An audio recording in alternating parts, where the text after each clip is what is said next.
No meio do caos criado entre o hype dos fãs dos influenciadores até o hate dos fãs mais conservadores do futebol tradicional, a Kings League vem se tornando cada vez mais relevante, pelo menos na internet brasileira, com alguns dos maiores influenciadores, atletas e artistas brasileiros encabeçando os projetos e diversos jogadores de várias modalidades, inclusive do futebol de campo, migrando para a competição.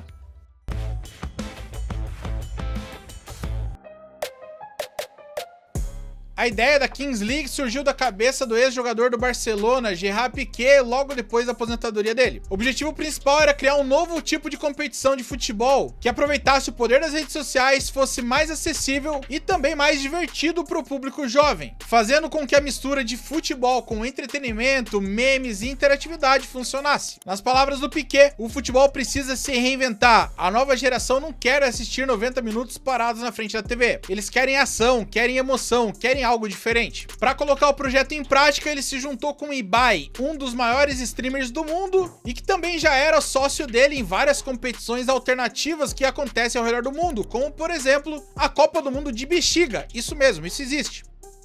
Juntos, eles criaram o formato da Kings League, focando em um jogo mais curto, dinâmico e cheio de twists, com cartas malucas, gols que valem mais, pênalti igual do hockey, entre outras coisas malucas.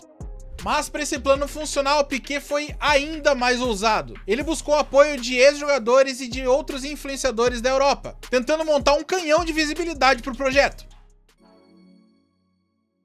Como o foco da liga é entretenimento, o formato da Kings League possui diversas peculiaridades e diferenças do futebol tradicional. O jogo é disputado no formato do futebol de 7, com 2 tempos de 20 minutos. Só que calma, essa é a parte normal, agora começa a ficar diferente. Os 5 primeiros minutos iniciais, o jogo começa com um jogador de cada lado, com a bola saindo do teto para uma disputa inicial, e a cada minuto que passa, um novo jogador é adicionado em cada lado. Isso acontece até o jogo se estabelecer em 7 contra 7. E aí no final do primeiro tempo, os últimos 2 minutos também são diferentes. Um dado é arremessado por algum influenciador e dependendo de quanto cair no dado, o número dos jogadores em campo muda até o final do primeiro tempo. No segundo tempo, os últimos 2 minutos, além dos acréscimos, o gol tem um peso diferente. Em caso de empate no tempo normal, um gol feito nesses últimos 2 minutos mais acréscimos é o gol de ouro. Fez, acabou. Em caso de alguma diferença no placar no tempo regulamentar, o gol vale 2. Além dessas peculiaridades, também existe uma carta que é dada no início do jogo para cada um dos 2 times. E nessa carta pode vir algum bônus especial que pode ser usado ao longo do segundo tempo. Pode ser um gol duplo durante 4 minutos, alguma expulsão de um jogador do outro lado, um pênalti, um shootout, um jogador estrela que caso ele faça um gol vale por 2, entre várias outras opções. Além disso, o cartão amarelo serve como uma expulsão momentânea, deixando o jogador que tomou o cartão amarelo por 2 minutos fora, além do time também ficar sem um jogador por 2 minutos. E caso um jogador seja expulso, seja acumulando 2 amarelos ou tomando vermelho direto, o time fica 5 minutos com um jogador a menos e aquele jogador não volta mais. E para fechar, ainda existe o pênalti do presidente, que pode ser pedido uma vez por jogo e é exatamente o que o nome diz. O presidente vai lá e bate o pênalti. Mas essa regra costuma variar, podendo também ser trocado por um shootout feito por algum jogador de linha. O shootout é aquele pênalti igual do hockey. O jogador carrega a bola do meio até perto da área e ele tem um tempo para finalizar a jogada. E isso aqui é só o básico, ainda existem muitos outros detalhes, mas em grosso modo essas são as principais diferenças do futebol tradicional. Apesar de todas essas regras e mudanças parecerem um absurdo completo e deixar a maioria dos fãs do futebol tradicional incrédulos com tudo isso, a Kings League vem se tornando uma grande tendência mundial. E tudo isso graças a uma estratégia absurda desde a criação. No mundo moderno, é inegável o poder do engajamento da internet, principalmente com o público mais jovem, onde grandes celebridades da internet são chamadas de influenciadores. E esse nome é dado justamente pelo poder de influência direta ou até mesmo indireta que eles causam em todas as ações, tomadas de decisões e até mesmo no consumo dessa geração. Eu sei que muitos aí estão pensando que não fazem parte dessa influência, mas quantas vezes você já procurou na internet uma opinião sobre algum produto que você queria comprar e só depois da validação de alguém você realmente comprou? Bem, você também foi influenciado por alguém no final. Com esse entendimento de que praticamente todas as pessoas da internet são influenciáveis por alguma coisa, a junção entre Piqué e Ibai faz total sentido no poder que a Kings League vem tomando. E com certeza ele foi o início para essa crescente exponencial da Kings League. Ibai é um dos maiores streamers do mundo, onde ele já conseguiu no canal dele ter mais de 1 milhão de pessoas assistindo uma Copa do Mundo de bexiga.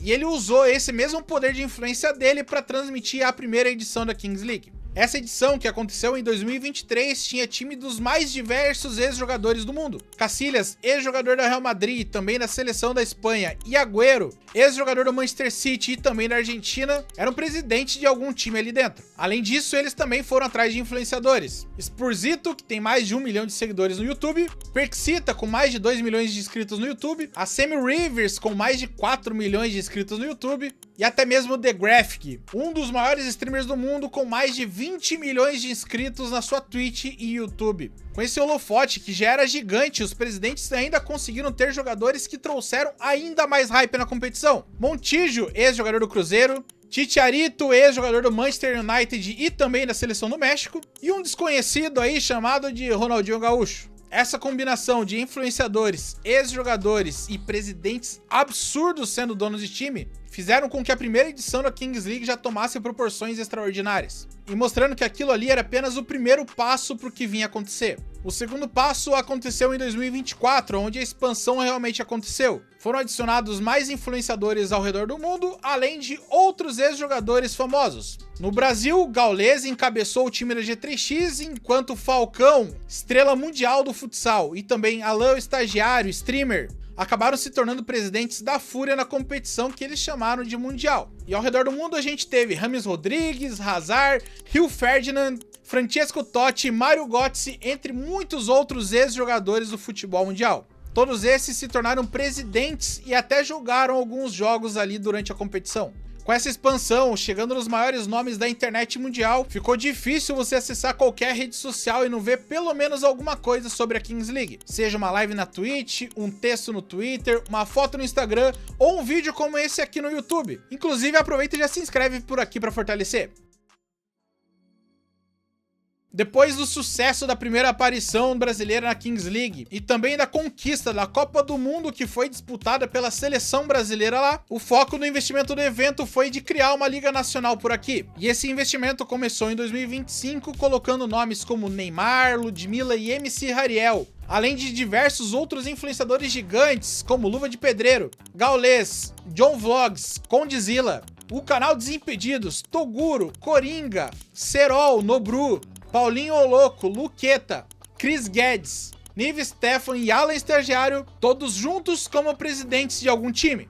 E para fechar o pacotão, o presidente da liga é nada mais nada menos que Kaká. As escolhas dos nomes dos presidentes foi bastante óbvia, tentando atingir os maiores públicos do Brasil e fazendo com que a Kings League por aqui chegasse muito longe, tentando realmente furar a bolha da internet. E isso aconteceu muito rápido. A Kings League tá toda semana no Trending Topics do Twitter, seja durante a janela da movimentação ou até mesmo durante uma rodada da liga. E ao mesmo tempo também sai na coluna do Léo Dias que o Neymar tá participando num campeonato, mesmo estando machucado. Com essa furada de bolha garantida, a Kings League passou a se tornar alvo de inúmeras críticas de muitos fãs de futebol, que consideram esse novo formato como uma simples gincana e não realmente um esporte sério e competitivo, já que, segundo eles, foge das regras tradicionais e a qualidade técnica ainda deixa a desejar em diversos aspectos. Só que se for pensar, a grande realidade da liga era justamente essa: fazer esse barulho, furar a bolha e atingir o máximo de pessoas possíveis.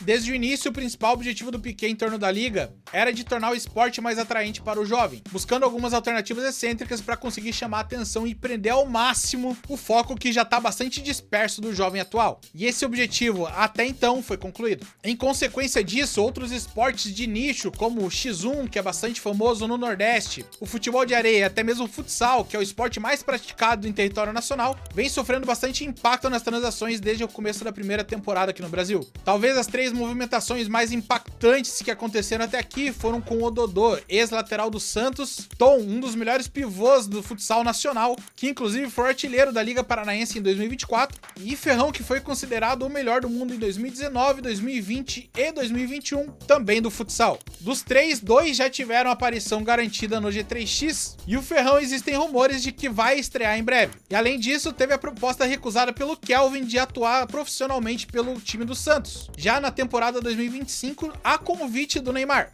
Usando o futsal como exemplo, a Kings League é completamente diferente, já que tem um investimento um pouco, ou se não muito mais alto. E ela pode proporcionar um futuro muito melhor para os jogadores, tanto com a exposição do nome quanto pela folha salarial mais alta. Quantas notícias sobre o futsal ou quantas vezes você ouviu sobre o futsal sem que você estivesse procurando nos últimos anos? Mas falando da Kings League, como a modalidade ainda é bastante nova e precisa de muito desenvolvimento na organização, criando também uma profissionalização ainda maior tanto do evento quanto dos próprios atletas por lá, é muito difícil de afirmar que eles vão realmente conseguir se firmar e se tornar um esporte realmente estabelecido. Mas já é certo dizer que, pelo menos nos nichos paralelos, como o exemplo do futsal, o impacto já começa a ser um pouco mais profundo. E demonstra também que caso as organizadoras dos eventos, como por exemplo a Liga Nacional de Futsal, não comecem a focar no marketing, aprender um pouco mais sobre essa nova geração, e também a expansão e visibilidade da marca para o público mais jovem,